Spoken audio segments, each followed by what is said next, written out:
Hey, my name is Stu Perry. Welcome to The Lift. Last week we started talking about this journey of life, and we started talking about the ways that we can feel completely alone or completely lost as we travel around during life. But we've been trying to find ways to find our guide, find our map, and be able to talk to the one who will draw closer to us as we draw closer to him. So this week we're focusing on prayer. And on Tuesday we talked about why it's important to pray, and yesterday we talked about how to pray. And today I want to share a story with you from our friend Daniel, who we talked about last week, and how he prayed and how he was blessed because of it. In Daniel chapter 6, we find the story of Daniel and King Darius. Now at this time, Daniel had become one of the king's lead advisors.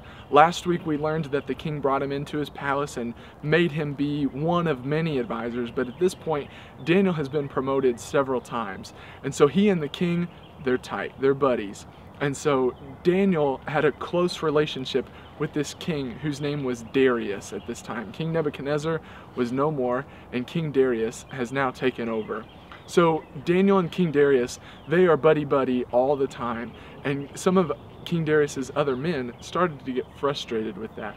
They did not like how close Daniel was to the king and how much power he had, even though he wasn't one of Darius's original men. He was one of God's people, and they didn't feel like God's people should be able to come in and hold these high positions.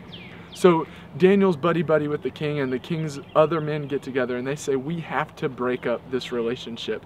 But Daniel does everything right. He's proven himself time and time again, and there's no way that the king would just fire him. So what we need to do is go after his religion. And so these advisors, they get together and they decide that they need to get the king to sign a decree to basically cancel Daniel's religion. And they go to the king and they say, oh great king, why is it that people talk to other gods, but when you are a god, why should they pray to their gods when you should be the only one who is seen as a god? And King Darius thinks about it. He's like, you know what?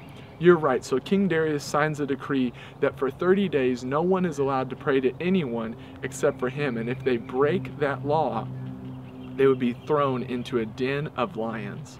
Well, Daniel heard that Darius signed that decree, and the Bible says Daniel heard about it and then went home and continued his normal routine like he normally does. Daniel would pray extensively for 3 times a day. And so he went home and he knelt down and he started to pray. Well, of course, Darius's men see that Daniel is praying, and so they go to the king and they say, Darius, Daniel, the one that you love so much, he has broken your law. And you said, king, that if anybody breaks that law, they would be thrown into the den of lions. You don't want to be seen as a wimp, do you? So Darius goes and he tries to find Daniel, and he sees that Daniel is praying to God. And Darius begs Daniel and he says, Daniel, please just follow this law for 30 days, just 30 days. And if you do that, your life will be spared. And Daniel tells the king he can't stop praying. Like we learned yesterday, never stop praying. So Darius had no choice. He threw Daniel into this den of lions, and they used a large rock to cover the entrance. And Darius, right after he threw Daniel down, he said, I hope that your God that you've prayed to, I hope that he saves you. And he covers the den. Well, the next morning, Darius is walking to see if Daniel is okay. And the Bible tells us that he was distraught because he didn't think that there was any way that Daniel would have survived. But the stone is moved away, and Darius yells down and he says, Daniel, has your God saved you?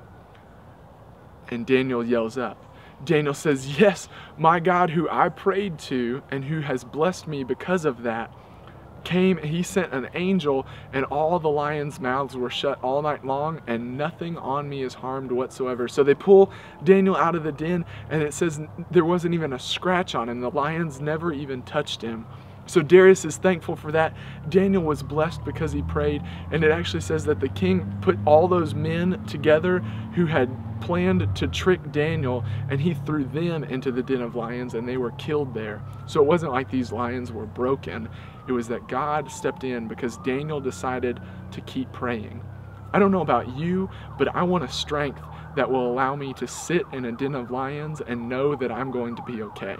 And that's exactly what Daniel had. And it wasn't because he was this strong, physically strong muscle man.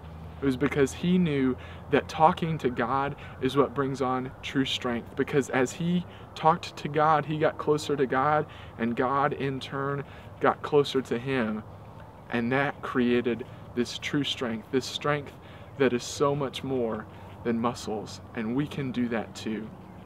So make sure that you understand that prayer is important. Make sure that you never stop praying, and understand that if you do that, you will be blessed beyond your wildest imagination. I'm sure Daniel did not expect for lions to be shut up for a night for him just because he decided to pray. And God will do amazing things even beyond that for you if you will decide to pray as well.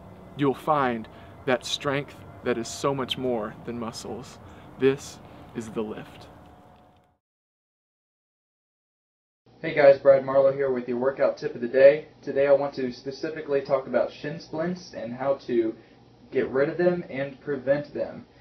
For those of you that have had them before, you know they are awful and you do not want that to happen again. So here's a couple things you can do. Simply lift your toes up like this as many times as you can. It's going to strengthen the muscles in the front of your lower leg area, and that's going to help prevent your shin splints. And once you get comfortable with that, you can move to a more advanced movement, just standing on your heels like this, lifting your entire feet up. Go ahead and give these a shot, and hopefully that'll get rid of your shin splints and the pain in that general area. Strength is more than muscles. This is The Lift.